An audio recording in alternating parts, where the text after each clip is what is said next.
session.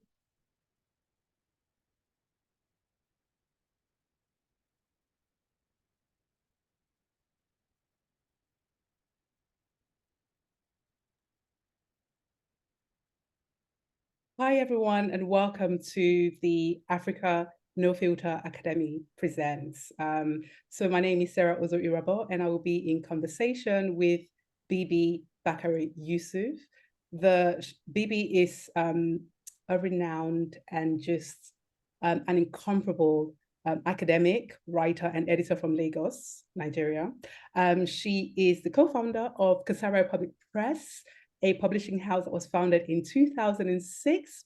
They have published illustrious authors such as Sarah Ozo-Irabor, Faiza Gwene, the author from Algeria. And recently they launched the Global Black Women's Nonfiction Manuscript Prize. Bibi, hello.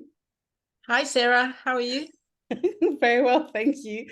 It is such a pleasure to be in conversation with you. Before we begin, I'd like to formally welcome all 60 of you who are present in today's conversation. Wow. So sort of peeling back the curtain a bit, before this Zoom chat, I was having a brief conversation with Bibi, and Bibi noted that, she's had a lot of emails and messages from you on her LinkedIn page. There's been a lot of interest in this conversation. So I want to welcome all of you to please post your questions in the group chat so that I can read them out to Bibi during the chat. If there's anything that comes that, any pressing questions that you have, or anything or any question that arises during the conversations that we're having. So please feel free to type them in the comments, or I don't know if you raise your hand if we can see you, but I think maybe typing them in the chat so we can read them out loud might be much better.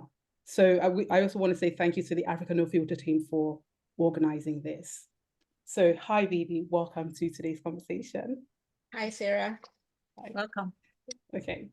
So today's conversation is about publishing, getting your book published. And as a seasoned, a veteran, a much admired publisher, I mean, you set the bar as far as I'm concerned, because your books are hit after hit after hit. By that, I mean, your book feeds the African imagination in all its permutations, which is, Cassava Republic Press's slogan. I'm interested, before we go on into Cassava Republic Press's story, so that we get a better understanding of what you do. So Cassava Republic Press is one of, if not the only indie publishing house that I'm aware of with offices on the African continent and in Europe. This is a huge deal. And I think the question that I have for you is, what is your mission with Cassava Republic Press, and why is it important that a publishing house like Cassava Republic Press exists? Yeah, thank you so much, Sarah, and thank you to all the participants listening from wherever you are in the world. To get straight to your question, I think that it's important that Africa don't just tell their own stories, that Africans or Black people, wherever we may be, are not just telling our own stories, that we're also owning the means of production. And that's really key to why Cassava Republic exists, that even if you're telling your own stories, if you don't own the means of how that story is generated, the stories can also be distorted, right? So if we think about the power of CNN, the power of versus Al Jazeera, the power of the Hollywood machinery, these are people who are owning the instrument for telling stories. And I feel that it's important that Cassava Republic, or Africans and Black people, really wrestle with the instrument of production. So that's first. And secondly, the key mission for Cassava Republic is really for Africans and Black people, wherever we may be, to be able to tell our own stories on our own terms, and in the ways in which we want to tell the story, so that we are not telling our stories from the ways in which certain the ways in which people think we should be telling the stories. If we want to tell stories about desires, about the impoverishment of our lives or the joys and the beauty of our lives, we must be able to tell the stories in full technicolor. So this is why Cassava Republic exists. And I think that it is not enough for us to exist as Cassava Republic. We need more. The African continent needs we need way more publishing houses than we currently have. And we will have achieved our mission when we cannot name all the numbers of publishing companies that exist on the African continent or in the African diaspora. You raised key points, which is ownership of your story and ownership of your narrative. The question I think is important to ask with writers who are looking to get published,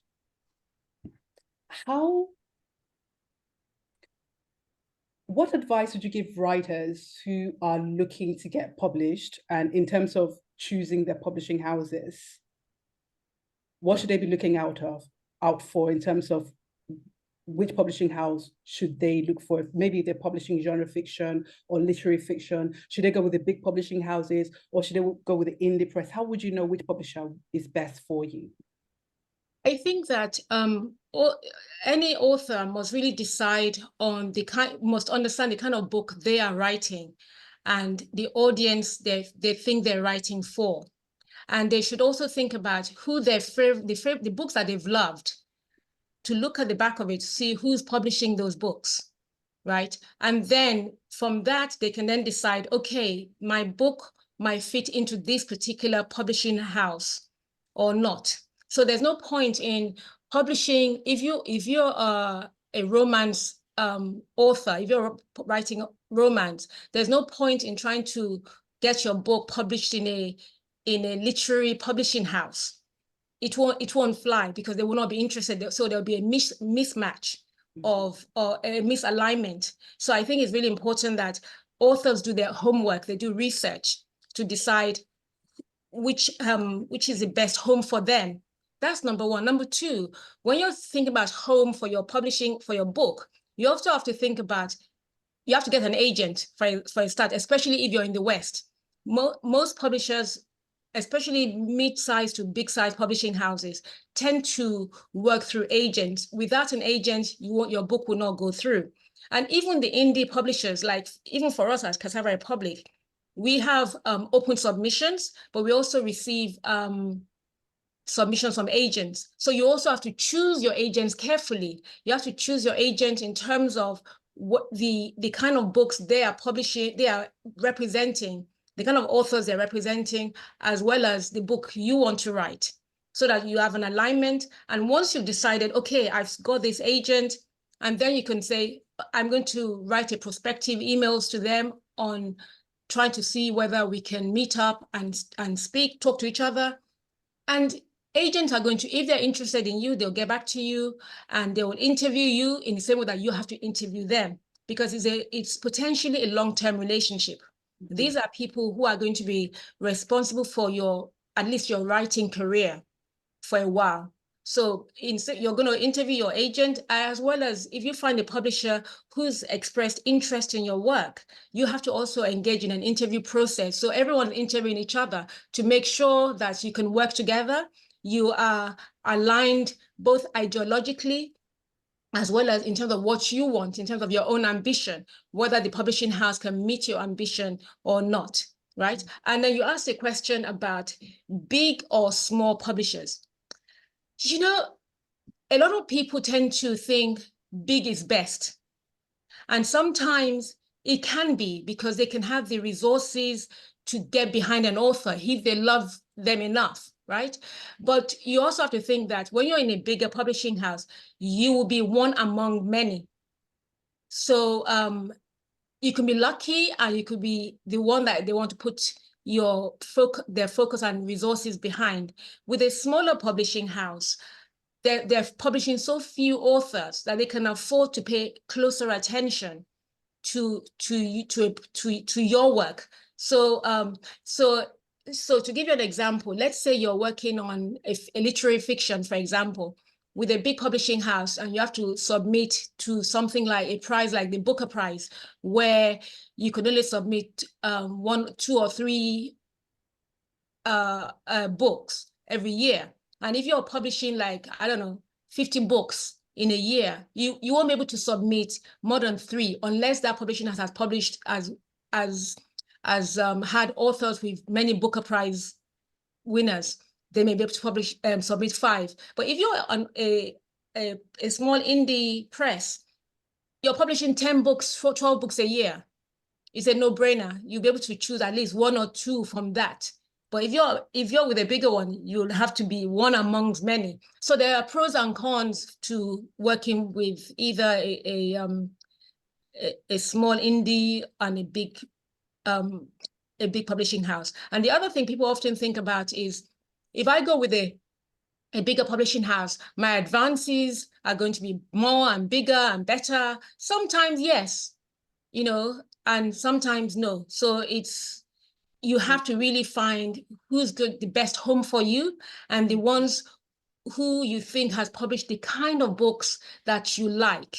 So if you're doing graphic novels, for example, there are specialist graphic novel publishers that are doing really good work doing those kinds of stuff. So you have to look for those kinds of publishers for whom those are specialists in your field.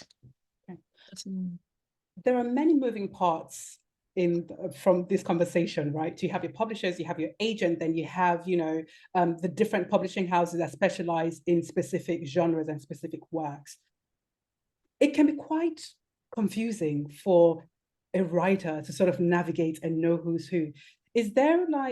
Are you able to advise? Because there's a lot of, you can contact, agents. How do you know? Is there a resource for finding out which agents are out there? Is there a resource of finding out which publishers are out there? I think it's just like a simple question for writers. Like, is there a resource they can tap into to get specific information? I think there's, for example, in the US and in the UK, there are something called the Writer's Handbook, Writers and Artists Handbook online that people can look for and see what's there.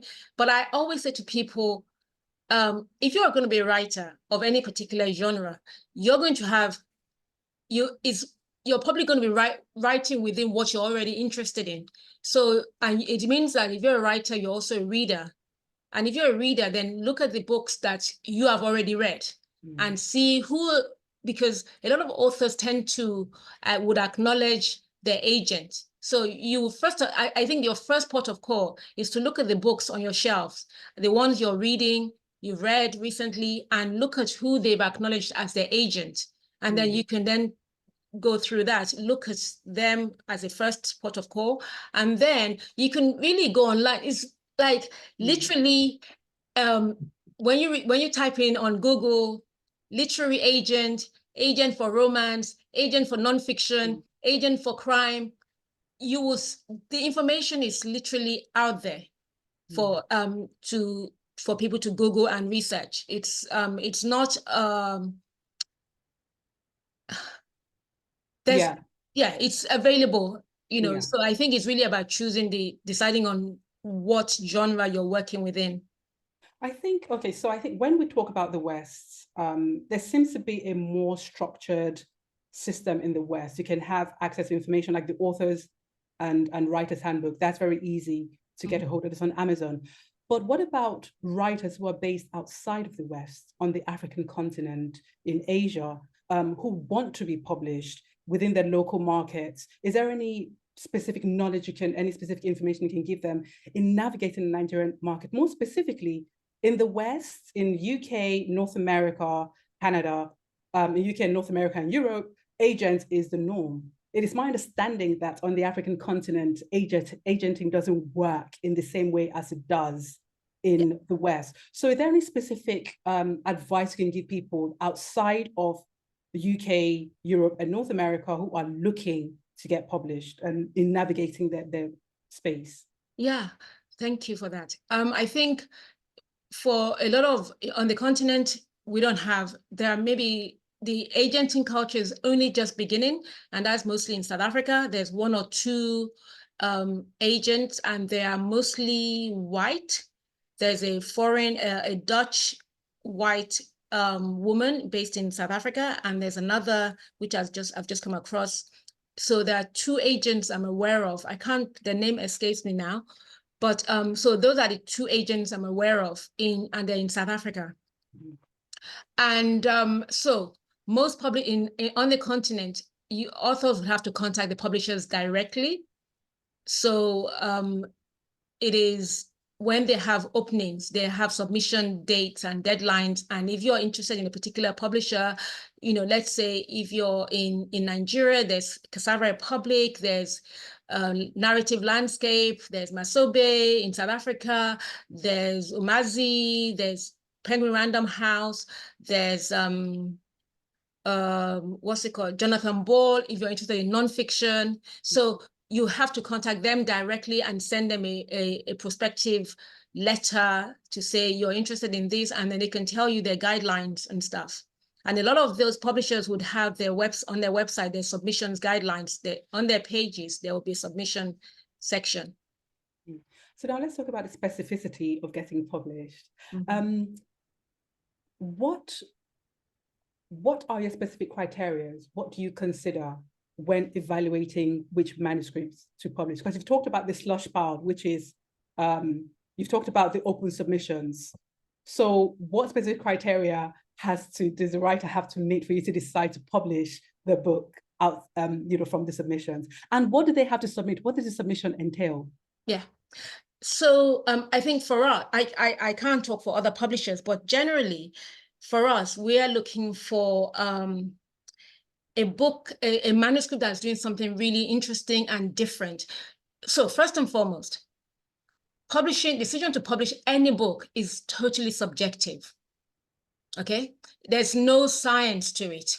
It is, I think publishing is where science and art, or business, commerce and art collides, right? And so you cannot say there's a particular thing, right? It is what moves the person who's reading that manuscript. And what is my taste may be different from the next publisher. And that's really important so that there will be different homes for different types of writing. So we're looking for, like when it comes to fiction, I'm looking for a really strong voice, really a writer that's doing something really different, that has a way of turning language around, that's making us see the things that we see, the mundane aspect of existence, and reworking it and forcing us to look at it again. I'm looking at books that I think may not necessarily be marketable, but we can find ways of enticing and introducing the audience into a new way of looking and a new way of thinking. So I'm looking for a book that's really well written, a manuscript that an author has, but also apart from so you're thinking about in terms of the content, you're thinking about a well-written book, it's telling really interesting and unique stories, but also that the author is also is serious about their own writing. And what I mean by serious about their own writing is that writing is just the beginning of the journey, right? There's the second stage, which is selling the book, right? Because when you write, I mean, I always say this to authors, and a lot of people get quite offended by when I say this statement, but I'm going to make it anyway. And it is that when we're writing, I'm a writer myself, no one is waiting for your writing. The only person that's waiting for your writing is yourself, right? The people that are waiting for your writing are people that you have built, you have created already. If there's no audience for your writing, nobody's waiting for it. And why am I saying that? I'm saying this because nowadays, gone are the days where an author can be a recluse and just think, I'm writing, I'm this kind of buy into this cult of the genius. A writer also have to be out there in the world, have to create a persona in the world, right? You have to be almost like a media personality. You are a celebrity. You have to have a platform, so to speak, because there's no one waiting. No one knows that you exist yet. You have to make them know they exist, and it's the existence of you is the combination of yourself, of the author and the publisher coming together to work to build that, you know. And so I always say to people, sometimes when you know you want to write and you want to publish a book, there's the writing. You can write all the time. I write all the time, but I'm not publishing all the time. If I publish as much as I write, right, I would have to create a different persona for myself in the world, but I'm not ready for that public persona yet.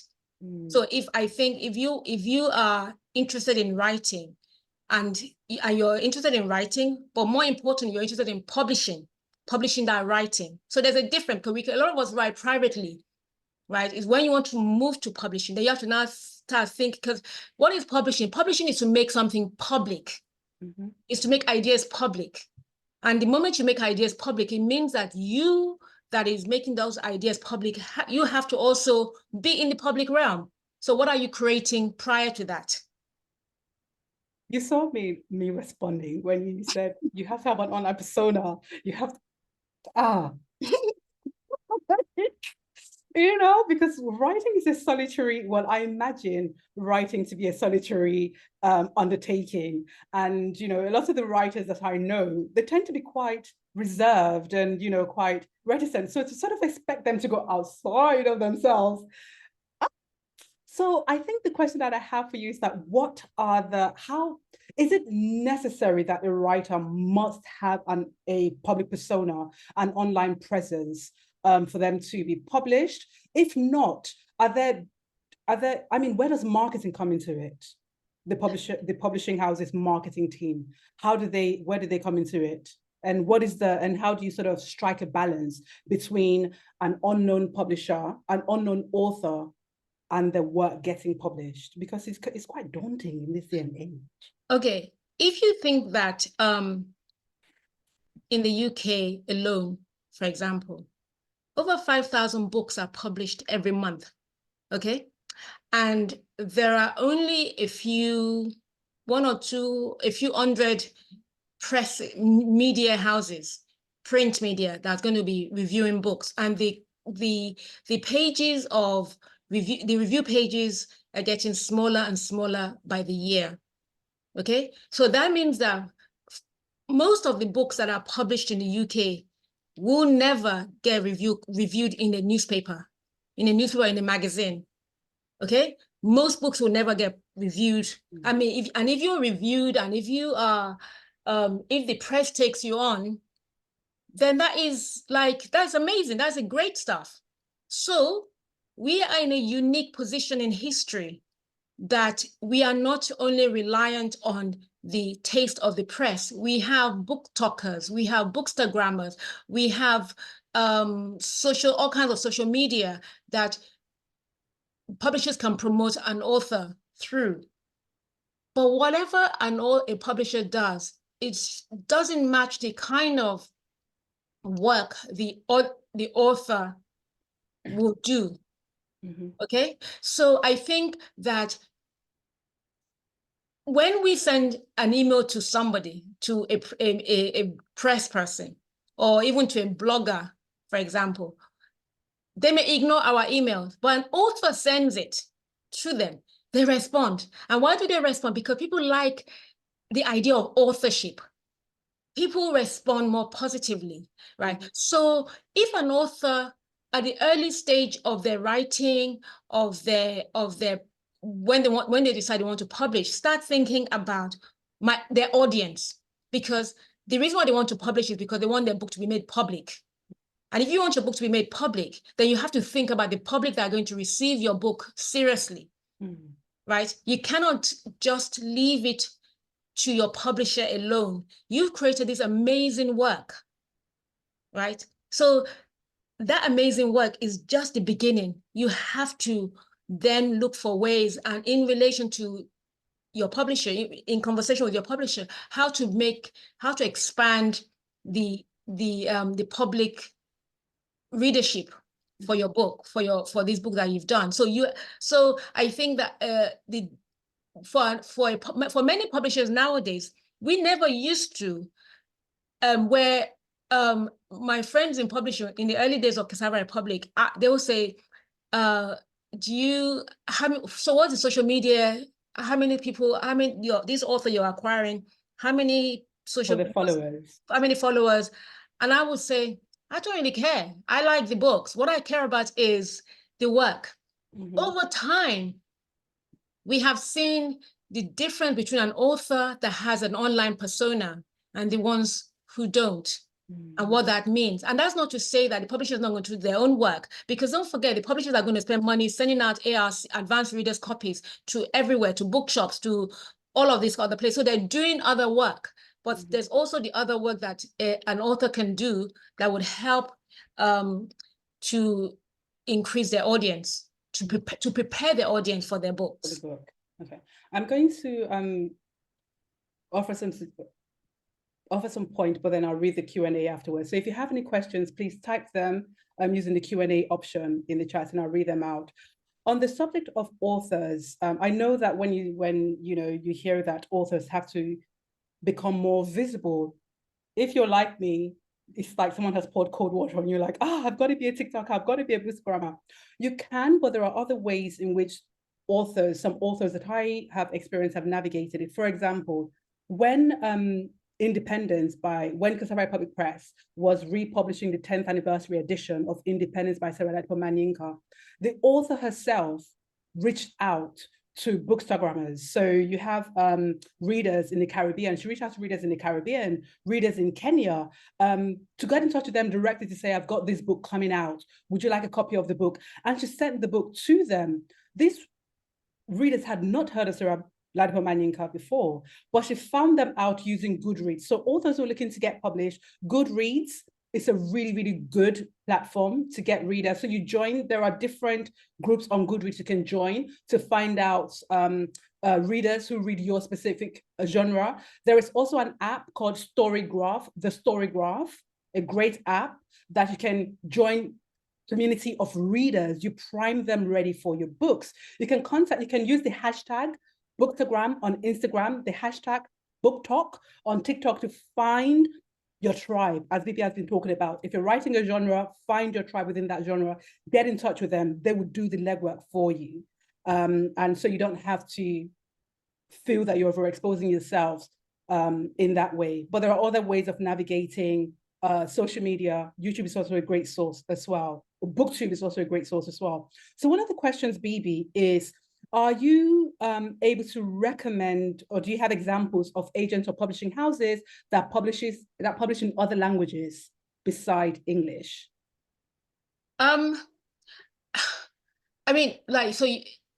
Publishing is divided according to territories and according to languages. So we tend to focus on the English language market. And then what we then do is to try and sell translation rights into other foreign, usually European languages, European and Asiatic languages, right?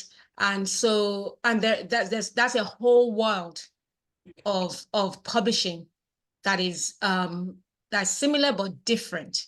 And there's a list. You have to. It's difficult to provide one particular publisher's name. You have to think about it in terms of languages. So you have to think the French-speaking publishing world, the Germans, and all of those kinds of stuff. So there are different, but in Germany alone, there's a few hundred publishers. Okay. In France, another few hundred. So it's very difficult to provide specific publishers in any given languages. So you have to think about the language you're working within. And I think also, as you said, contact the publisher directly and ask them if they publish in the language that you're looking to write in, the publisher within your market. There is another question, which the first part is, what are your thoughts on the use of AI for writing books? And are you open to publishing graphic novels? You've published German Calendar, German Calendar, No December, and you've also published Nathan John's on Ajayi Crowther Street. Both are graphic novels. What are the submissions criteria for graphic novels for Cassava Republic Press? Okay, I absolutely love graphic novel. I'm a huge reader of graphic novel, and I would love for us to publish more graphic novels, but they're so very expensive to produce. And so, but I'm very open because we've published 2 already.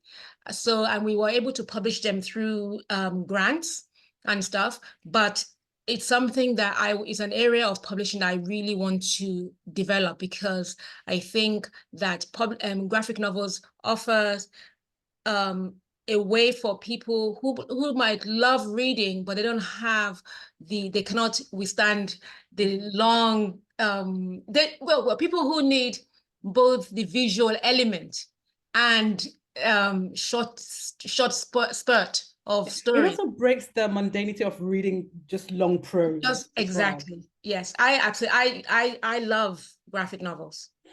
Same here. Caroline Costa asks, she says, "Hi, Bibi, thanks for such an initiative. We have already interacted on LinkedIn. Just wondering if the scope of Africa is Black Africa only, or can we think of having writers? So is Cassava Republic Press global publishing house, or is it strictly Black Africa?" So she gives an example of Brazil, for example, African Brazil, for example. But you've launched the Global Manuscript Prize as well, the Global Black Women's Manuscript Prize. So if you can talk about that in the context of this question as well. Thank you, Sarah, and thank you, Carol. So we started Cassava Republic from Nigeria first, with the aim that we want to reach the global Black world. And we're interested in a conversation between and among Black people, wherever they may be.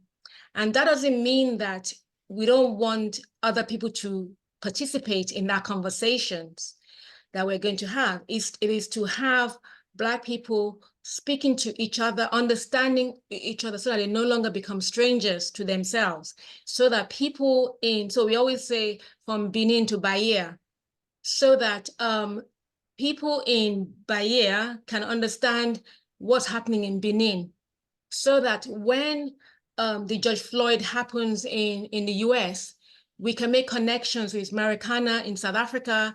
We can make connections with NSAS in Nigeria to show the ways in which Black bodies are marked in particular ways, wherever they may be. Okay, and so we are very much interested in the Black world as a whole, even if we started in Nigeria. And this brings me to your point, Sarah, about the launch of the Global Black Women Nonfiction Prize for Women. And part of why we launched that prize and part of why we made it global, it was because of the interest of my concern that as a feminist publishing house, most of our nonfiction were by men mostly. And when I was scanning around, we were seeing that even when Black women were publishing nonfiction, a lot of the nonfiction were mostly personal essays, memoirs, and stuff like that. And I was really very much interested in whether people would publish books around ideas, like take theoretical ideas, political ideas, cultural issues, and really explore that in nonfiction form.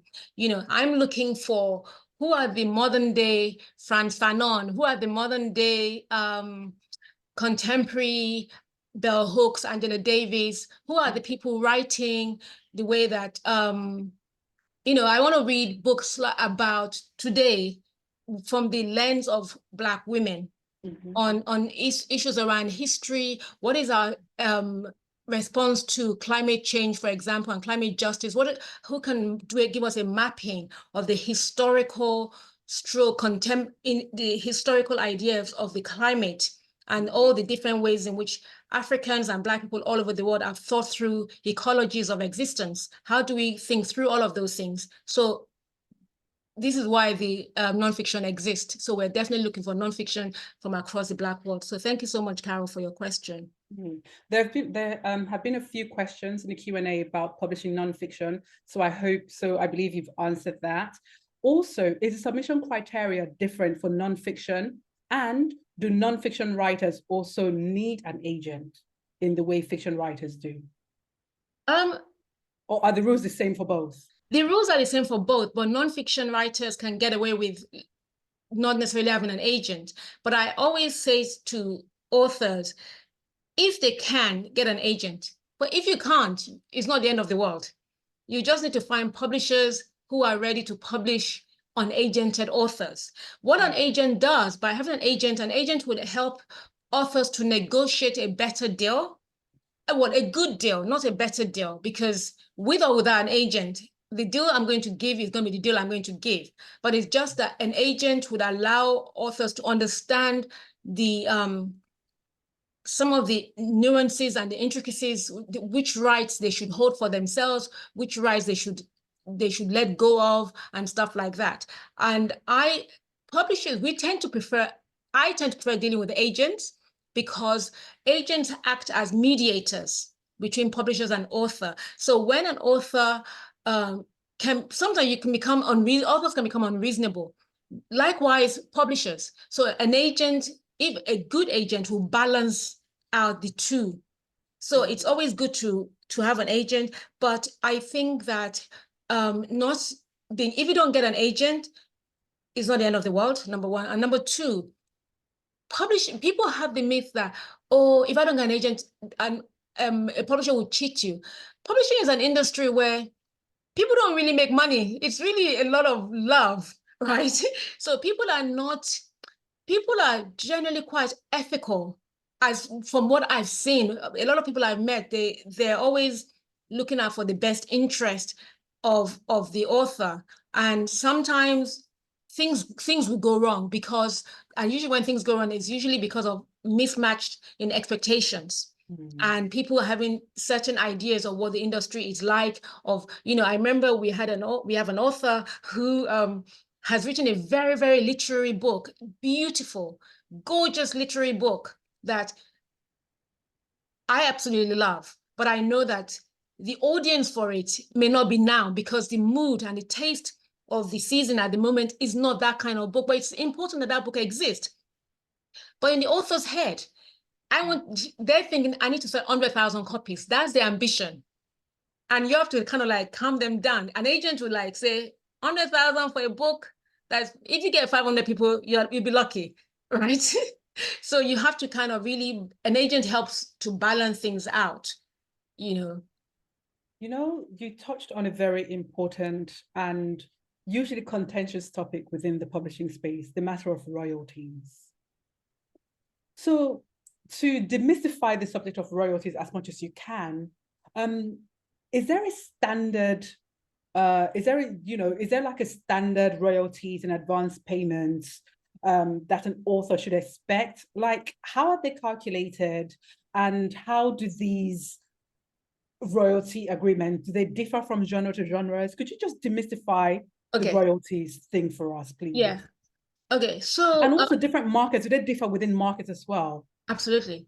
So an advance is always against royalty. It's a fee that the publisher pays to say, we are confident in this book. We think this book can do this kind of stuff in the marketplace. And we want to show you, in the same way that you've shown that you've invested your time in this. So we want to show however small an advance, to say this is what is not what within the value of the money, is what we almost like a deposit to show that we are committed to what you've done, to your own work, right? That's number one way to think about advance. Number two, advance will vary from 0 to 6 figures. So it can be from a couple of £100 or $100 to $300,000. Now, most of us always hear about the huge advances, but the reality is that those kind of advances are just few and far between. Most of the advances are in a couple of thousands. That's reality. And then royalties tends to be between 10, usually on a sliding scale. As you sell more, it increases. It's usually between 10% and 15%, 15% being the cap, and 10 to 15% net. Before, it used to be like lower, like 6 to 7% of retail price, the cover price of the book. But that's increasingly changing to net, because why is it changing? When the retailers and the distributors will get maybe 57% of the cover price. Okay, and so with 57 to 60% in some cases of the cover price. So the rest of the 40% that comes back is divided between the author and the publisher. And don't forget, the publisher has all the overheads, all the outlay, the production cost, and what have you, and stuff. So that's what the author would get money from, and stuff. So and yes, advances differ in North America, and North America probably gives the biggest advances because they have a bigger market and stuff. And again, sometimes it depends on the publisher. If they're a small publisher, you're looking at a couple of hundreds to a couple of thousands. It sounds like when you're talking of the royalties and the advance, all of these sounds like things that needs to be contractual, like how much percentage are you going to get from your publisher, all of this. So what should an author look out for in their contract with the publisher? What, in your opinion, what have authors overlooked, or what are the things that they need to be mindful of in the contract they're signing with publishers, or what should they expect in these contracts? Yeah, I mean, if you're signing for your main publisher, to a primary publisher, you will tend its rights is usually the full copyrights year, which is usually 60 to 70 years. What they should be looking out for is whether they want to give world rights or world English language or world odd languages, so they should be looking out for all of those things. They should be looking out for film rights. Of course, as a publisher, you want to try and get the film rights to the book, right? So that you will then obviously share the revenue from, if you're able to sell it to a film company, you share it. But if you have an agent probably would advise, hold on to your film rights. An agent will advise that they'll probably want to negotiate a slightly higher royalties, slightly higher advances. And the rights, the contracts are pretty much the same across board. And what really they should be looking out for is which rights they retain, whether they want to retain languages and stuff, so that they can hold on to their French, if they're French, they're based in a Francophone speaking country, they might only want to give their Francophone publisher only the French right, and then hold on to their English right or other languages, so that they can then find each. So the more people they can find to sell the rights to in different territories, the more revenue that comes to them as an author. And one of the complaints that I've heard from readers on the African continent is that a lot of African writers are being published in the West, but then these books are quite difficult to get on the continent. From my understanding, it's because these Western publishers own the Commonwealth rights. And so they publish the book, and so they have to ship the books over to the continent. What the problem about rights to me relates to distribution, which also relates to readers' ability to access the book. I know you've talked about, theoretically, about what the writer might consider. Take your publishing hat off, for example. If you were a writer based in, let's use Nigeria or Ghana as an example, you've published a book, and let's say Simon & Schuster in the USA has been in touch with you to say, they've acquired the manuscript, we're going to publish it, we want the global rights, and we also want the film rights. You, as an author, with your knowledge of the publishing industry, how would you navigate that? What choices would you make that would be of benefit to you? Okay, so it depends on how much they're giving you for advance. If a publisher... sorry, another question. Do you have to pay your advance back? Do you don't pay them back, or do you have to pay them back? No, okay, so for most publishers, most books doesn't earn out the advance, because the advance is against royalties. Before you start earning your royalties, publishers would have to recoup the advance they gave you first. Okay. So, and is often the case that many books do not earn out their advance. So the more advance you get, let's say you get a 50,000, 100,000 advance, for example, and if your book doesn't earn out, it decreases the chance of that publisher republishing you again. Okay. Because they have lost confidence. They think, this book, we lost money. But if you get a couple of thousands and you have your next book and they didn't earn out, but they won't think we've lost so much. They'll try again. Okay. Mm-hmm. So what would I do? I would say to authors, as much as possible, hold on to as many rights as possible. Okay. However, if somebody's offering you 100,000, your choices becomes you are limited as to what you can dictate if such a large offer is on the table. Right? If someone is giving you that kind of money, they're going to want film rights, they're going to want this right, they're going to want all of that. But it's all about negotiation and how much you can push back from. So it's not clear cut. It's really to do with your negotiating power, and for authors to understand that they can negotiate.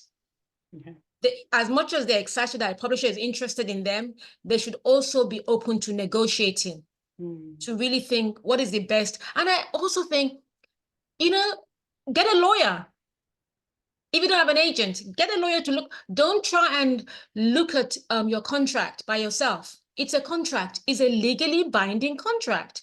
And so that you don't wake up after 5 years or 10 years after you've been published and you decide, I don't really like the feel of my publisher anymore. I want my rights back. It's a contract. It's binding. And this is why you have to everyone has to enter into this relationship in good faith. But at the same time, good faith is not enough. This is why the contract is there. We're not doing a handshake. We're doing a contractual agreement. And so it's really important that authors take it seriously and get a lawyer to look at it. Pay that money to get a lawyer that understands publishing rights. Okay. Basically. So we have we're going to go into rapid fire. Somebody asked about AI. Yeah, the AI questions. Fire, your position on AI. I think that there are things that AI can do to, AI is a technology in the same way that writing is a technology, and it can help us to do the mundane stuff. But there's certain things that AI is not going to be able to do as yet. It might get better and better and better, but I am at the moment still wedded to writing in a traditional way, and I think that people should understand when they're using AI, should understand that this is a combination of other people's IP that's come together, because in the creation of the big language model, they've had to feed that model with information, and information comes from other people's work and stuff, which they have not necessarily conceded to as well. So to be conscious of that, and I think that maybe if people want to use AI to so they're not looking on a blank screen, right? Because sometimes starting the first line is more scary. Very scary. It's more scary than just writing by yourself. So do I encourage people to use AI? I think that people must find the best way, the best thing for them. And but to be conscious that if it's a machine that's done it, what is their input into that work? So that's the question people must answer for themselves. And also, I think another big thing about AI, the argument at the moment, is plagiarism. Taking other people's work and not crediting them adequately. So we're going to do rapid fire. So there's lots of questions in the chat. So Beebs, rapid fire, rapid answer. By the way, this conversation has been recorded, and Africa No Filter will distribute it as they see fit. Okay. Amazon publishing, self-publishing, pros and cons. Well, in countries where publishing is anemic, is not on the ground, I think, why not? You know, self-publishing shows confidence in one's ability, but the thing is, it's a lot of work. You're gonna have to promote, you're gonna have to be responsible for your own editorial process, cover design, distribution. If you have the energy, do it. Okay. We had a question about if someone does not want to be on social media, or they're moving away from social media for mental health, which is understandable, or you're just not that way inclined. I would say word of mouth is really powerful. Utilize your networks. Plug yourself into book clubs, book networks. Those are the most useful network. Find a loudmouth, you know, find your friend with a loudmouth, that sort of gregarious person, get them to be your spokesperson. It works wonders. Let me see. Oh, question. Should writers navigate telling their stories, or should they appeal to Western audiences? Sorry, I don't understand that. You know, like, it's a question around pandering. Do you tailor your story to a Western audience, or do you write authentic versus Western audience? I think the question is like, do writers write according to trend, or do they write what they really want to? It depends on why you're writing. Okay. If you write because you think you have something really important to say, you will find an audience, however small. And if you think that the spate of you're looking at what's getting published at the moment, and that's what you want to write to, then do so. But be aware that by the time you finish your writing and by the time your book comes out, the trend may have changed. So this is why I always say to people, write what you want to write rather than what is trending, because if you write what is trending today may not be what's trending next year. At the moment, the trend in a lot of Black publishing in the UK, in Europe, and in the West in general, and that's feeding into Africa, is more commercial fiction. And when I say commercial, they are not literary fiction. They're easier read. They're not emotionally heavy on the psyche, right? And it's people feel it's easy to read. I can enjoy this. This is something I can take on holiday. You know, if you think about a book like My Sister the Serial Killer, for example, it's fun. It's a fun read, right? And there's a lot of movement towards those kinds of books. The earlier generation of African writing tends to move towards more literary, more delving into political issues, and they were moving into more kind of the interior, domestic, rather than the big landscape of ideas. And so the wind is always blowing differently, right? But this is why, for me, a publishing house like Cassava Republic, and we must have more Black publishing houses, so that we're not pandering to the wind of whatever white people think is in vogue for Blackness, right? That we must be able to publish books across the full spectrum, from the hot romance to the heavy Kafkaesque type literature. We must be able to do all of them at once. Okay. There's a question here. Bear with me. There's a question about setting up publishing houses. So someone asked, Peter Nawa asked, for people who are interested in setting up publishing houses on the African continent, what resources would you recommend, or mentorship programs? At the moment, there's none, but we do have, we started last year a program called Being Black in Publishing, which is it happened last October, and we're going to do it again in October this year. And it's basically addressing those issues on different people working in different parts of publishing, and the ways in which people can go about working in publishing. Rather, this particular session is for writers, how to get published. The Being Black in Publishing is on how you can start your own company. You can start getting into publishing and stuff. And so there's on Cassava Republic YouTube channel, you can go and listen to last year's Being Black in Publishing. Okay, brilliant. There was a question was asked about MFA. What are the advantages of doing Masters in Fine Arts, and do they open up opportunities to get published? Would you recommend MFA for a writer, for an author looking to get published? Is it necessary? No, I mean, I think it's one kind of what's it called? Conveyor belt for getting books out there in the world, and it's an industry, and it's become an industry.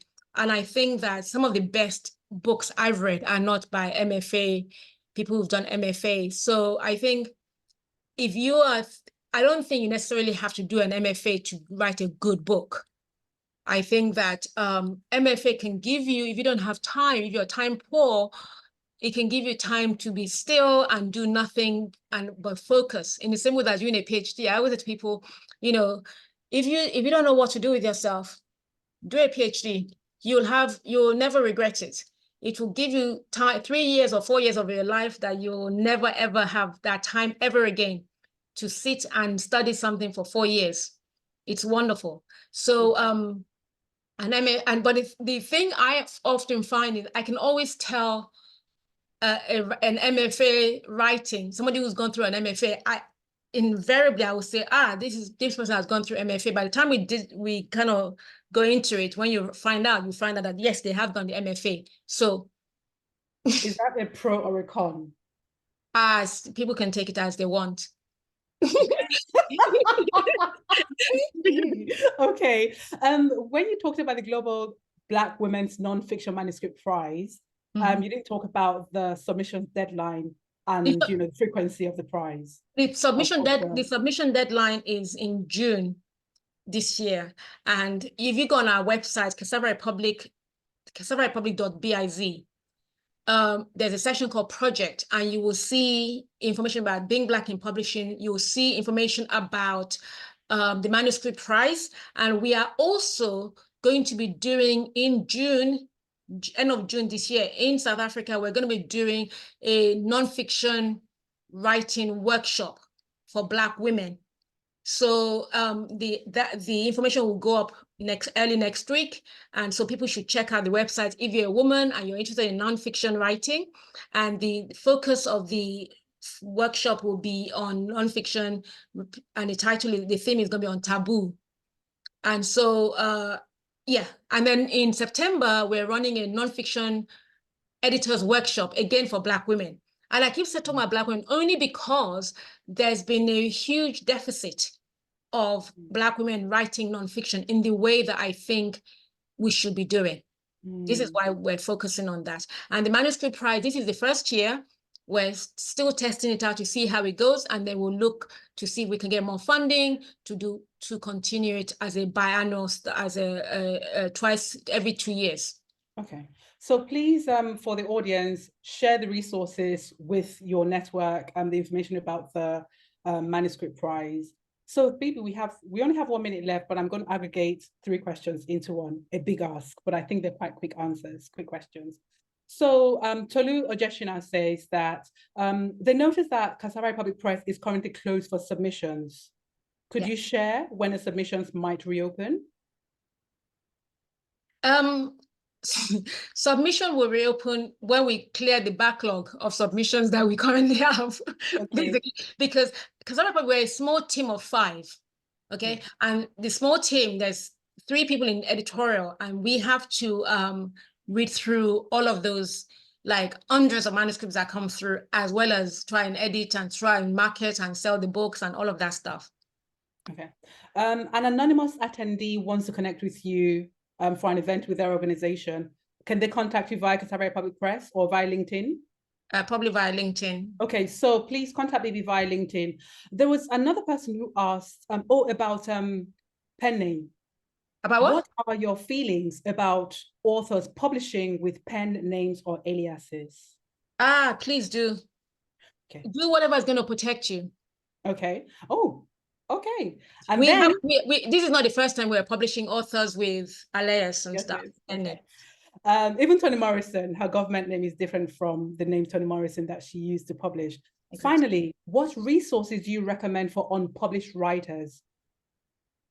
I think unpublished writers should start by finding a writing group to share first and foremost, to share their writing with, to start a community to read with, to write with, so that an isolating experience can become a community experience, and it takes away from the loneliness of writing, number one. And number two, it also means that you can share your ups and downs with other people who may have had similar experience. You know, one of the things that authors tend to experience a lot is rejection, right? And how do you manage rejection? You manage rejection, like everything in life, in a community. Trying to manage rejection alone makes it worse, because an individual sitting in their office or at home behind their computer and making decisions that you're thinking they're making decisions about their life. No, they're not making decisions about your life. They're making decisions about their taste, right? So it's really important to understand that they make every decision that we make to publish or not to publish a book is a decision on taste, not a decision on anyone's life, right? And so it's important to have a community to hold you, to say to you, try again, try somewhere else until you find a somebody who might be interested. And if no one is interested, take a bet on yourself, self-publish. Yeah. Bibi, thank you so much for this very insightful conversation, and to our wonderful audience, like over 100 of you signed in. Wow. Thank you all so much for your questions, and for Africa No Filter, sincerely grateful to you for this event and for the wonderful work you do. Have a great day all, and all the very best to you all on your publishing journey. Thank you so much, everyone. Really appreciate it. Africa No Filter. Bibi, thank you. Sarah, thank you. Bibi. Thank you. Bye. Thank you, Sarah, for such wonderful, such a wonderful conversationalist as always. Right? Thank you. Bye all.